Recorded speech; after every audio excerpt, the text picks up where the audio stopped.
Idaho. Let me just start by saying, by applauding Senator Murkowski for her strong leadership on this issue, and I stand squarely behind her effort. To summarize what has already been laid out today, the EPA has released findings that 1, human carbon emissions contribute in a significant way to global warming, and 2, that global warming, which has been going on for about 10,000 years now, is an endangerment to humans. The EPA's foundation for its proposal relies on the assumption that both of these findings are true. Madam President, I was sorely disappointed, but not too surprised when I learned that the EPA based its, quote, findings, unquote, almost entirely on the work by the United Nations Intergovernmental Panel on Climate Change, or the IPCC.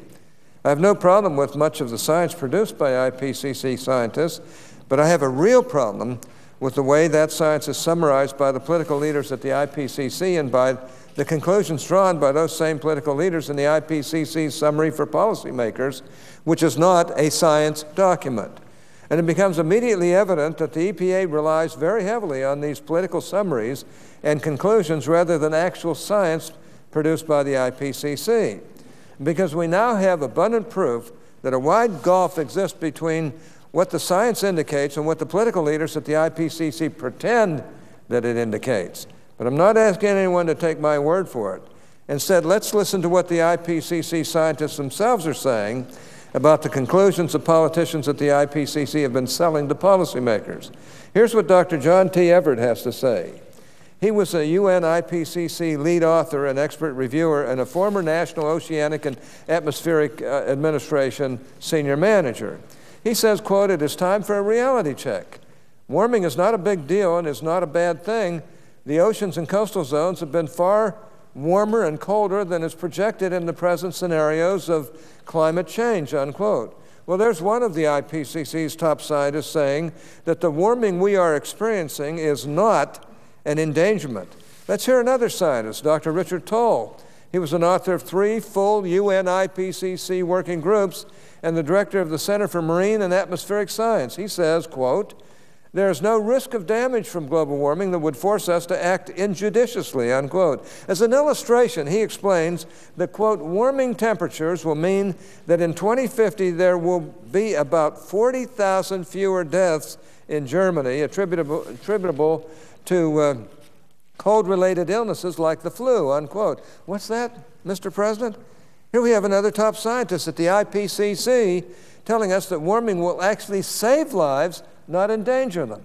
Dr. Oliver W. Frauenfeld, a contributing author of the UN IPCC Working Fourth Assessment Report, sends those of us who are policy makers a serious warning. He says, quote, "Only after we identify these factors and determine how they affect one another can we begin to produce accurate models. And only then should we rely on those models to shape policy," unquote. Now, I hope my colleagues in the Senate are listening today because these UN IPCC scientists are speaking directly to us. Madam President, I wonder at what cost to our economy and our competitiveness will we as policymakers continue to ignore the actual scientists at the IPCC.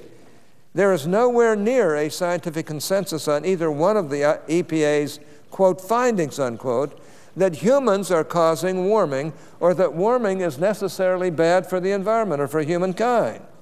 MIT climate scientist Dr. Richard Lindzen, another IPCC lead author and expert reviewer, dispels the notion that there is a scientific consensus in favor of drastic climate policy.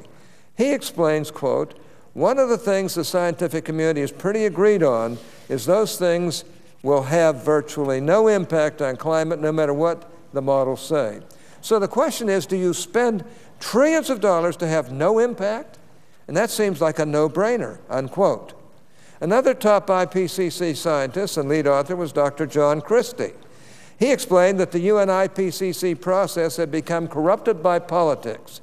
He says, quote, "I was at the table with 3 Europeans and we were having lunch and they were talking about their role as lead authors. And they were talking about how they were trying to make the report so dramatic that the United States would just have to sign that Kyoto Protocol," unquote. The politicization at the UN was so egregious that Dr. Christopher W. Landsea, UN IPCC author and reviewer, atmospheric scientist and expert with NOAA's National Hurricane Center, pronounced, quote, "I personally cannot in good faith continue to contribute to a process that I view as being both motivated by preconceived agendas and being scientifically unsound." Now, Madam President, there are many more UN and government scientists who have publicly expressed their professional opinions that the IPCC political projections are overblown and not supported by the science. I've put together a sampling of their quotations in a report called "The UN Climate Scientists Speak Out on Climate Change." It is available for download on my Climate 101 link on my webpage, and I ask unanimous consent that the full report be placed in the record at the end of my remarks. Without objection. Well, thank you, Madam President. Now, I would like to address an issue that has been very carefully ignored by the EPA, and that is the, get this word, benefit that Americans can expect from the EPA's actions. As senators, not many of us are scientists, but each of us is a policymaker. And as policymakers, we are expected to fully analyze the costs and benefits of any proposal that comes before us. The, quote, endangerment, unquote, that the EPA points to is the warming we are supposedly causing. If warming is the, quote, endangerment, unquote, then the benefit is the amount of warming the regulations would avoid. And thanks to the IPCC, we have all the numbers and assumptions we need to be able to determine just how much warming we could avoid for the amount of carbon emissions the EPA can stop. Now, Madam President, let's go on the assumption that the EPA will successfully reduce human CO2 emissions in this country by 83% over the next century. Well, according to the alarmist, and some would say overblown assumptions at the UN IPCC, Americans can expect a cooling benefit of somewhere between 0.07 and 0.2 degrees Celsius after a full 100 years of effort. That's right, Madam President.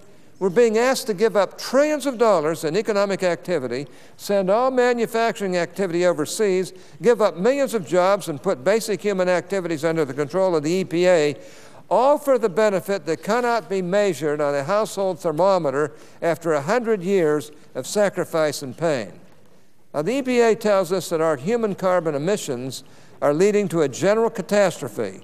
But then we find out that if we do what they say, it will make no real difference. And so I would ask the EPA, the administrator, this question. Have you done a real risk-benefit analysis of these proposed carbon emission regulations? I don't want to hear all the scary scenarios about general global warming. I want to know the actual risks associated with a 0.07 to 0.2 degree decrease in temperature over 100 years, because that's what we're talking about here. That's the analysis I want to see, because when you stack up the astounding costs on the scale against such a tiny benefit, you have the most lopsided and obvious failure of a cost-benefit analysis that I've ever seen. Now, I notice that my other two colleagues are here, and I've gone